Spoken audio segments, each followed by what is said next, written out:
আসসালামু আলাইকুম। আজকে আমরা শিখব এসডিএলসি বা সফটওয়্যার ডেভেলপমেন্ট লাইফ সাইকেল সম্পর্কে। তো সফটওয়্যার ডেভেলপমেন্ট লাইফ সাইকেলটা কি? এটা হলো একটা systematic approach to high quality software delivery. তার মানে হলো এটা একটা স্ট্রাকচার্ড প্রসেস যেটা দিয়ে আমরা সফটওয়্যার ডিজাইন করি, ডেভেলপ করি এবং সফটওয়্যারগুলো টেস্ট করি। তো এটার গোলটা কি? আসলে গোলটা হলো আমার কাস্টমারের যে এক্সপেকটেশন আছে ওইটা মিট করা উইদিন টাইম অ্যান্ড কস্ট। তার মানে মনে করো আমি একটা সফটওয়্যার তো চাইলে যে কোনোভাবেই বানাইতে পারি, কিন্তু একটা স্ট্রাকচার্ড ওয়েতে যখন আমি বানাই তখন আমার কস্টটা এস্টিমেট হয়ে যায়, আমার টাইমটা ফিক্সড হয়ে যায় এবং আমি কি একটা রিলায়েবল ওয়েতে সফটওয়্যারটা বানাইতে পারি।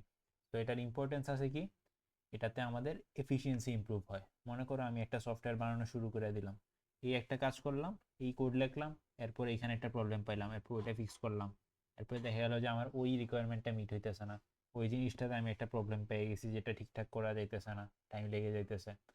তো আমি যদি একটা স্ট্রাকচার্ড ওয়েতে আগাই তাইলে দেখা যাবে যে আমার সফটওয়্যারটা আমি এফিসিয়েন্টলি বানাইতে পারতেছি। কোনো যদি প্রবলেম থাকে দেখা যাবে যে আগে ধরা পড়তেছে, অথবা প্রবলেম হইলে কি হবে, প্রবলেম আমরা কোথায় পাবো, ওই জিনিসগুলোও মোটামুটি একটা ম্যানেজেবল অবস্থায় চলে আসতেছে।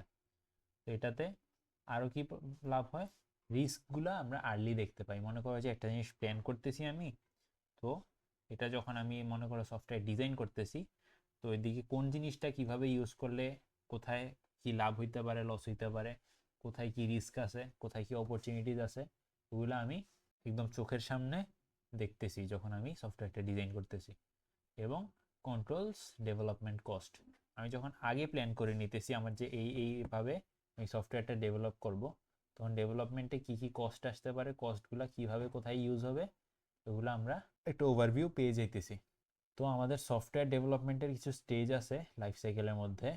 প্রথমে দেখি রিকোয়ারমেন্ট গ্যাদারিং অ্যান্ড অ্যানালাইসিস। প্রথমে আমাদের প্রথম স্টেজটাতে আমাদের কি দেখতে হবে, যে আমাদের সফটওয়্যারটা যেটা আমরা বানাইতে চাইতেছি ওইটার কী কী রিকোয়ারমেন্ট আছে। তো আমাদের এই স্টেজে আমরা কি করি, আমাদের যে স্টেক হোল্ডার আছে তাদের থেকে আমরা সফটওয়্যারের রিকোয়ারমেন্টগুলো কালেক্ট করি, কালেক্ট করে একটা এসআরএস বা সফটওয়্যার রিকোয়ারমেন্ট স্পেসিফিকেশন বানাই, যেটা থেকে আমরা পরে ডেভেলপমেন্টে যাই। এদিকে মেইন যে আনসারটা আমরা পাইতেছি এটা হলো আমাদের সফটওয়্যারটা আসলে কি করবে, আমাদের সফটওয়্যারের কাজটা কি। এরপরে আসে আমাদের ডিজাইন স্টেজ। এই ডিজাইন স্টেজে আমরা কি করি, সফটওয়্যারটা ডিজাইন করি। সফটওয়্যার ডিজাইনের দুইটা পার্ট আছে, একটা হলো এইচএলডি বা হাই লেভেল ডিজাইন, আর এলএলডি বা লো লেভেল ডিজাইন। মনে করো এইচএলডিতে আমাদের কি আছে, সিস্টেম আর ডেটাবেস ডিজাইন আছে। তোমাদের যদি আমি একটা হাই লেভেল ডিজাইন দেখাই, এটা এখানে আমার একটা ডিজাইন আছে, এই যে এই যে এটা হলো আমাদের একটা হাই লেভেল ডিজাইন। যেমন ধরো যে ক্লায়েন্ট সাইড থেকে রিকোয়েস্ট আসবে, আমাদের লোড ব্যালেন্সার দিয়ে যাবে, এটা যে অ্যাপ্লিকেশন লেয়ারে ঢুকে যাবে, ঢুকে যে এদিকে বিভিন্ন কাজ টাজ হবে, বিভিন্ন মডিউল আছে এদিকে, তো এদিকে আমাদের ডেটা লেয়ারে ডেটাগুলো সেভ থাকবে। এটা হলো একটা ডিজাইন ওভারভিউ না, এটাকে একটা হাই লেভেল ডিজাইন বলে। আর লো লেভেল ডিজাইন কি, এই যে আমার যে এই মডিউলগুলো যে আছে এগুলো আসলে কিভাবে কাজটা করতেছে, ওই একদম এক একটা মডিউলের ডিজাইন হলো আমার low level design. So high level ডিজাইনে আমরা সিস্টেম আর ডেটাবেসগুলো ডিজাইন করব কিভাবে কি চলবে। লো লেভেল ডিজাইনে আমার এই সিস্টেম আর ডেটাবেসের ভিতরে যে মডিউলগুলো আছে, ছোট ছোট পার্টগুলো আছে, ওইগুলো আমরা ডিজাইন করব। ডেলিভারেবল আছে আমার ডিডিএস বা ডিজাইন ডকুমেন্ট স্পেসিফিকেশন, মানে ওই যে আমি একটা প্ল্যান করলাম প্রথমে, সফটওয়্যার রিকোয়ারমেন্ট কি আছে ওইটার উপর আমি যে ডিজাইন করছি ওইটার জন্য একটা ডকুমেন্ট করে এবার আমরা এই ডিজাইন ফেজ থেকে পাবো। এরপরে ইমপ্লিমেন্টেশন বা ডেভেলপমেন্ট বা কোডিং। তো আমি সফটওয়্যারের রিকোয়ারমেন্ট দেখলাম, ডিজাইন করলাম, এরপরে যে এটা কি ইমপ্লিমেন্ট করার সময়। তো এইখানে আমি কি করব, মেইনলি আমার যা যা কোড করার আছে এগুলো আমি এইখানে করব। সফটওয়্যারটা মূলত বানানো হবে এই ফেজে, এটার মেইনলি কোডিং পার্ট তোমরা জানো সবাই যেটা করো আর কি মেইনলি। এরপরে আসে আমাদের টেস্টিং ফেজ। টেস্টিং ফেজে আমরা কি করবো এটা ইজিলি বোঝা যাইতেছে। আমরা এখানে আমাদের সফটওয়্যারটা কি ঠিকঠাক কাজ করতেছে কিনা, রিকোয়ারমেন্ট মিট করতেছে কিনা, কোনো বাগ আছে কিনা, সবগুলা যা যা আমরা সিস্টেম মডিউল বানাইছি এগুলো সব কিছু একসাথে কাজ করতে পারতেছি কিনা, এই জিনিসটা হলো আমাদের টেস্টিং ফেজে টেস্ট করা হয়। তো এটা থেকে আমরা কি পাবো, মনে করো সফটওয়্যার একটা বানাইছিলাম, এই কোডিং ফেজ ইমপ্লিমেন্টেশন ফেজে আমরা একটা সফটওয়্যার পাইছি, এরপরে আমরা এটা টেস্ট করব, টেস্ট করার পরে কি পাবো, একটা প্রপারলি টেস্টেড একটা স্টেবল সফটওয়্যার আমরা পাবো। এরপরে আসে আমাদের ডিপ্লয়মেন্ট পার্ট। ডিপ্লয়মেন্ট পার্টে মনে করো যে তোমার যদি একটা তুমি ডেস্কটপ অ্যাপ বানাও, ওই ডেস্কটপ অ্যাপের যে তুমি যদি একটা ডেস্কটপ অ্যাপ বানাও, ওই ডেস্কটপ অ্যাপের যে এক্সিকিউটেবল ফাইলটা আছে অথবা তোমার মনে করো যে প্যাকেজটা আছে, ওইটা তুমি এখান থেকে ছেড়ে দিবা, ডিপ্লয় করবা।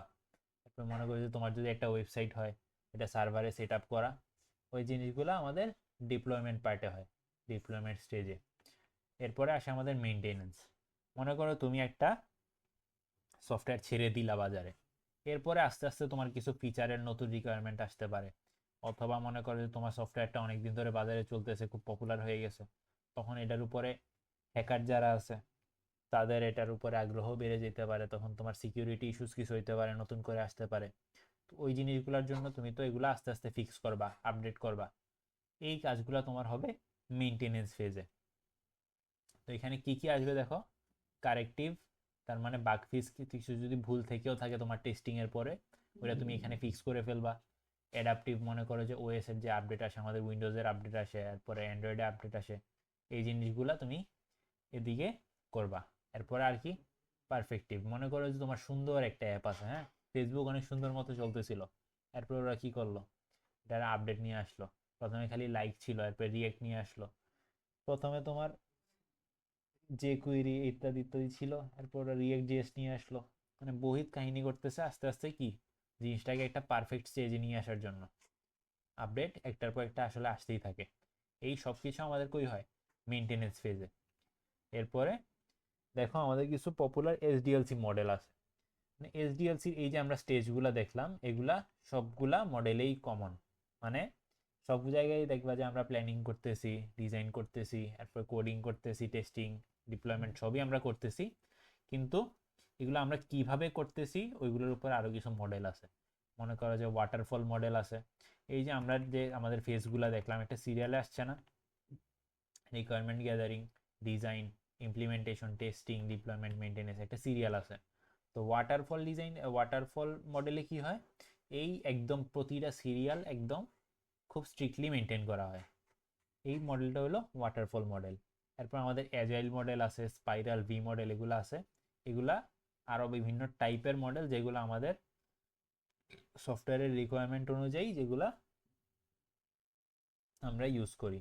মনে করো যে আমরা জাস্ট একটা টু ডু লিস্ট বানাইতেছি, তখন আমরা কি করব, একটা সফটওয়্যার ডিজাইন করব, এরপরে ইমপ্লিমেন্ট করব, ডিপ্লয় করে দিব, আর মনে করো যে মেনটেন করারও কিছু নাই, তখন আমরা কোন মডেলটা ইউজ করব, ওয়াটারফল।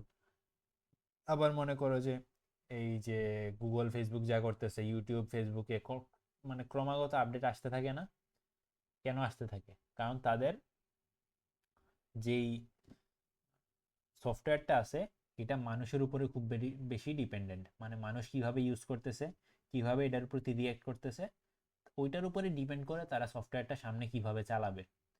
তো ওই জন্য তারা কি করে, দেখা যায় যে অনেক সময় তারা অ্যাজাইল মডেলটা ফলো করে, যেটা তারা কাস্টমার অথবা ইউজাররা কিভাবে সফটওয়্যারটা ইউজ করতেছে ওইটার উপরে ডিপেন্ড করে। এই জন্য দেখা যায় যে ওরা অনেক সময় অ্যাজাইল মডেলটা ইউজ করে। তো এই মডেলগুলো তুমি আসলে ইউজ করবা তোমার রিকোয়ারমেন্টের উপরে, তোমার সফটওয়্যারটা কিভাবে কি কাজ করতেছে ওইটার উপরে ডিপেন্ড করবে তুমি সফটওয়্যারটা কোন মডেলে ডেভেলপ করবা।